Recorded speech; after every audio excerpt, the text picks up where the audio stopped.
Le parc national des Kahuzi-Biega, comme tous les parcs nationaux en République démocratique du Congo, pose des stricts sur la communauté autour du parc.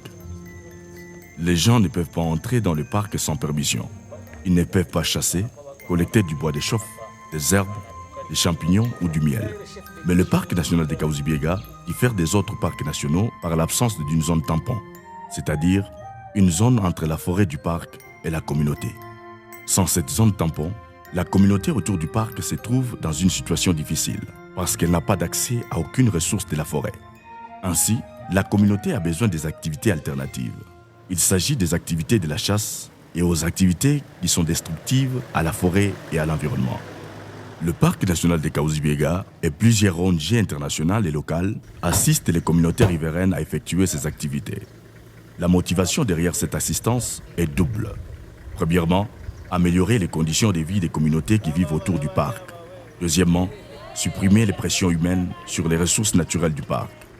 Beaucoup de membres des communautés autour du parc ne veulent pas prendre les risques d'entrer dans le parc, mais ils les font par manque de choix. Ainsi, les activités alternatives leur offrent le choix. Et comme il y a souvent plusieurs raisons pour lesquelles les gens entrent dans le parc, il y a également plusieurs activités alternatives pour répondre aux besoins de ces populations. Si quelqu'un va dans le parc pour chasser, la solution peut être le petit élevage. Par exemple, Primate Expertise, une ONG congolaise pour la conservation de la nature, distribue les porcs et les cobayes dans quelques villages autour du parc national des Kahuzi-Biega. Primate Expertise a trouvé que les deux animaux servent plus des communautés s'ils sont distribués ensemble, parce que l'élevage des porcs peut être utilisé comme une activité génératrice de revenus, alors que les cobayes aident dans la lutte contre la malnutrition, plus particulièrement chez les enfants. En effet, tuer un porc est une grande décision pour une famille, mais préparer un cobaye pour un repas peut être la décision venant même d'un enfant qui prend soin des cobayes. Une autre activité alternative à la chasse est la pisciculture. Mais pour créer et maintenir les étangs piscicoles qui produisent les poissons de bonne qualité et en quantité suffisante, il faut que l'on maîtrise ce qui doit être fait. Il est alors important de consulter un expert. Quel est l'intérêt de faire la pisciculture, par exemple pour un petit propriétaire foncier qui habiterait autour du parc, donc dans les villages riverains du parc? L'intérêt, c'est que la pisciculture permet à ces petits propriétaires fonciers de produire de la nourriture. Les poissons sont une source importante de protéines animales. Mais aussi, ça peut aider, la pisciculture peut aider ces petits propriétaires fonciers à bien utiliser sa terre. Parce que le paysan, il peut avoir de la terre, un terrain sur lequel il y a des espaces marécageux qui ne peuvent pas être facilement exploités pour l'agriculture. Et là, il peut placer des étangs piscicoles où il va produire du poisson. En plus de ça, il peut aussi associer la pisciculture aux cultures vivrières, par exemple. C'est-à-dire les déchets provenant de l'agriculture et qui ne peuvent plus servir à quoi que ce soit, peuvent être utilisés pour fertiliser les étangs et ça va permettre aux poissons de bien grandir. Enfin, le troisième intérêt pour ces petits propriétaires fonciers, c'est qu'en plus de la nourriture, c'est-à-dire la consommation, les étangs piscicoles peuvent l'aider à gagner un peu de revenus. Donc, ils peuvent vendre le surplus de la production pour se faire un peu d'argent. Dès que vous avez placé les alevins dans l'étang, à partir du 4e mois du cycle d'élevage, vous pouvez passer chaque semaine pour prendre une petite quantité qu'on va préparer à la maison, manger avec les foufous. Ça devient comme pour le ménage un dépôt pour les protéines animales. Dépôt et mboga, ya kukula nayo bugari. Donc chaque semaine, on peut aller à l'étang, on prélève un petit rien. Et là, par rapport à la conservation, ça peut faire oublier à celui qui serait tenté d'aller chasser dans les parcs, n'est-ce pas? Ça peut lui faire oublier cette tentation-là. Parce qu'il aura, n'est-ce pas, des protéines animales déjà chez lui, à côté de sa maison. Voilà, merci beaucoup. C'était John Fakage, merci. Mais la viande n'est pas la seule raison pour laquelle quelqu'un entre dans le parc. Il y a des gens qui ont besoin des herbes pour les différentes raisons. Par exemple, comme médicaments. Pour eux, une activité alternative peut être de cultiver des plantes médicinales.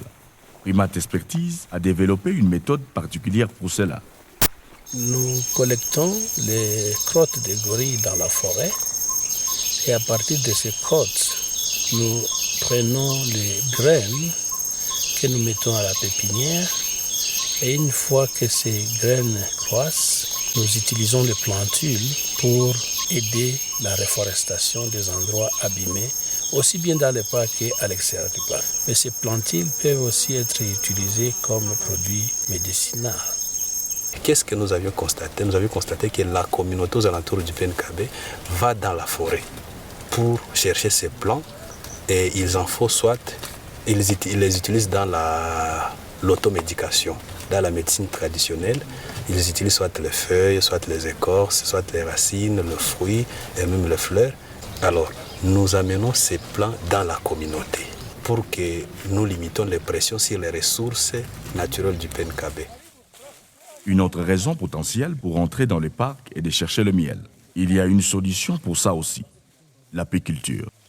Nous sommes à Bushumba, le groupement de Bushumba, territoire de Kabare. Nous sommes ici pour visiter les richers. Les richers, c'est là où l'on élève les abeilles. Primate Expertise est ici pour venir voir l'expérience d'élevage des abeilles,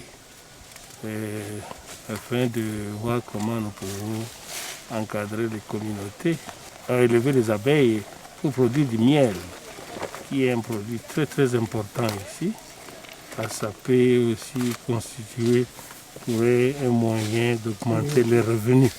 La riche traditionnelle, ce sont des riches qui sont un peu adaptés dans notre milieu. Ici, il y a du feu.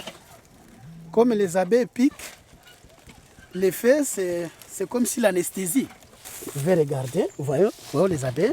Voilà, c'est comme ça que les abeilles se rangent, n'est-ce pas, dans la riche traditionnelle. Maintenant, nous allons pousser un peu les fumeux.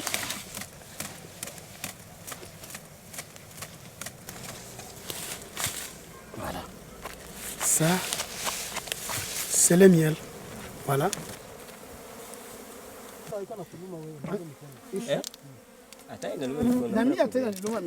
Bon, fermé. Pour faire une riche moderne, ça coûte beaucoup d'argent. Mais nous le faisons d'une manière locale, seulement nous imitons la riche moderne, mais nous le faisons d'une manière aussi artisanale. Voilà. Yeah. Pour qu'on puisse décider laquelle activité est la plus appropriée, il faut prendre en compte de nombreux facteurs.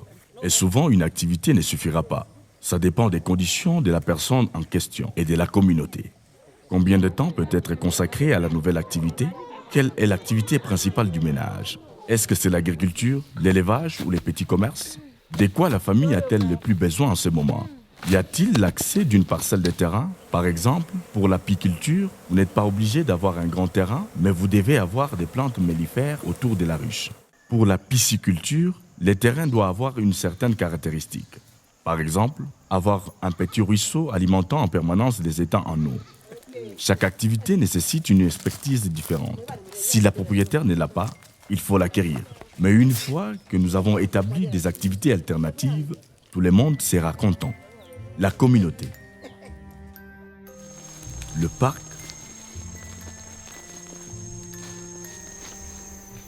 Et les gorilles qui vivent dans le parc avec tous les animaux.